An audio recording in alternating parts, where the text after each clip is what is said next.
विवाद केवल अहंकार का है। जो प्रदेश के मुखिया हैं उनका अहंकार है और कोई विवाद नहीं है, क्योंकि हरिशंकर तिवारी जी का जो जन्म स्थान है टाणा ग्राम है, पैतृक स्थान है, उनकी जन्मभूमि है, कर्मभूमि है। तो आज उनके जाने के बाद लगभग साल भर के बाद गांव के लोगों का एक निर्णय था कि उन्होंने चिल्लू पार के लिए, उस गांव के लिए एक मापदंड स्थापित किया था, इसलिए उनकी वहां पे एक प्रतिमा लगनी चाहिए। पूरी गांव सभा ने एक खुली बैठक करके इस प्रस्ताव को पास किया और सरकार को प्रस्ताव देने का काम किया। लेकिन सरकार ने जातिवादी रवैया अपनाते हुए, एक जाति विशेष की बात करते हुए सरकार ने कल अराजकतापूर्ण निर्णय लेकर वहां पे बन रहे चबूतरे को विध्वंस करने का काम हजारों पुलिस कर्मियों के साथ, प्रशासन के साथ जाकर उस चबूतरे को ध्वस्त कर दिया। और केवल इससे उनकी जातीय और अराजक मानसिकता परिलक्षित होती है। आज की तारीख में अगर आप देखें तो पूरे प्रदेश में एक जाति विशेष का ही वर्चस्व है, चाहे वो अधिकारी हो, चाहे वो कर्मचारी हो, चाहे वो नेता हो। क्या लगता है जिस तरह की कार्रवाई हुई है, ब्राह्मण समाज का एक प्रतिनिधित्व करते रहे हरिशंकर तिवारी जी, तो क्या लगता है इस कार्रवाई को कितना उद्देश्यपूर्ण मानते? नहीं, ये हमने कहा अहंकारपूर्ण कार्रवाई है और व्यक्तिगत विद्वेषपूर्ण कार्रवाई है। प्रदेश के मुखिया समय समय पर ब्राह्मणों के खिलाफ बराबर अपनी आवाज उठाते रहे। जब भी वो प्रदेश के मुखिया कोई ब्राह्मणों की बात होती है तो उसको उठाते रहते हैं। अगर आप देखें तो जब अभी 2024 का चुनाव हो रहा था, तो जब राजपूत पंचायत शुरू हुई, करणी सेना की पंचायत शुरू हुई, तो उसमें धारा 144 नहीं लागू हुई थी। दूसरी कोई पंचायत हुई तो उसमें धारा 144 लागू कर दी गई। और आज चाहे जिस भी ब्राह्मण, चाहे आप देखिए प्रदेश का कोई ऐसा जिला नहीं है जहां ब्राह्मणों की हत्याएं न हुई हो, जहां ब्राह्मण परेशान न किया गया हो, ब्राह्मण की आज सुनवाई नहीं की जा रही हो।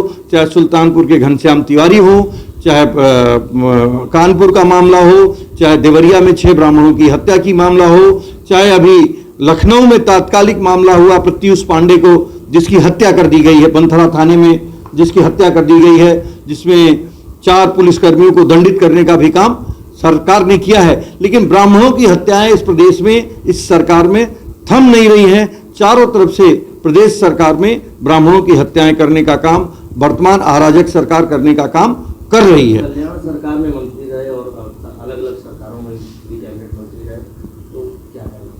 नहीं, उनका सबसे सहयोग था। और कल्याण सिंह जी की सरकार जब बनी थी तो वो गठजोड़ की सरकार थी, उसमें आदरणीय हरिशंकर तिवारी जी का एक महत्वपूर्ण योगदान था और उस सरकार को चलाने का भी काम उन्होंने किया था। लेकिन आज सरकार अपने अहंकार, अपने अलोकतांत्रिक पूर्ण व्यवहार और सबसे बड़ी जातीय विद्रुपता या विद्वेष, ये जो सरकार है, प्रदेश के जो मुखिया हैं, जातीय मानसिकता से घिरे हुए व्यक्ति हैं और कहने को अपने कई तरह की बात कहते हैं, लेकिन अगर उनकी रग रग में जातीय मानसिकता भरी हुई है और खासकर ब्राह्मणों के खिलाफ उनमें एक विद्वेष या आक्रोश क्यों है, ये समझ से परे है। आगे क्या करेंगे?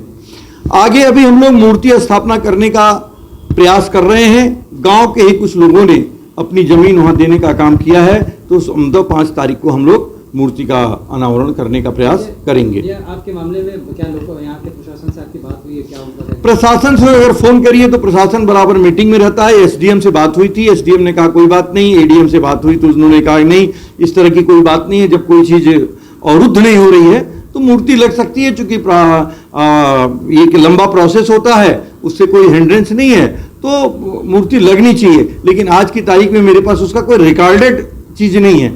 ये तो ऑफ द रिकॉर्ड, क्योंकि हम हर चीज तो उनसे, जैसे आपसे रिकॉर्ड हो रहे हो, रिकॉर्डेड तो हम बात करते नहीं है। तो बात किया था, गांव के प्रधान लोगों ने, गांव से प्रतिनिधिमंडल आया था, एडीएम से मिला था, डीएम से मिलने का प्रयास किया था, तो डीएम ने उनको आगे बढ़ा दिया था बात। लेकिन कल इस कहने के थोड़ी देर बाद ही पुलिस की ये अत्याचार और अन्यायपूर्ण कार्रवाई और बर्बरतापूर्ण कार्रवाई प्रदेश की जातीय, जो प्रदेश के मुखिया हैं, उनकी जातीय सोच को रखते हुए प्रदेश के अधिकारियों ने इसको अंजाम दिया। आने वाले समय में सिल्लूपार की जनता, प्रदेश की जनता इसका करारा जवाब देने का कार्य करेगी और ब्राह्मण समाज निश्चित रूप से इस जातीय मानसिकता का प्रतिकार करने का काम करेगा।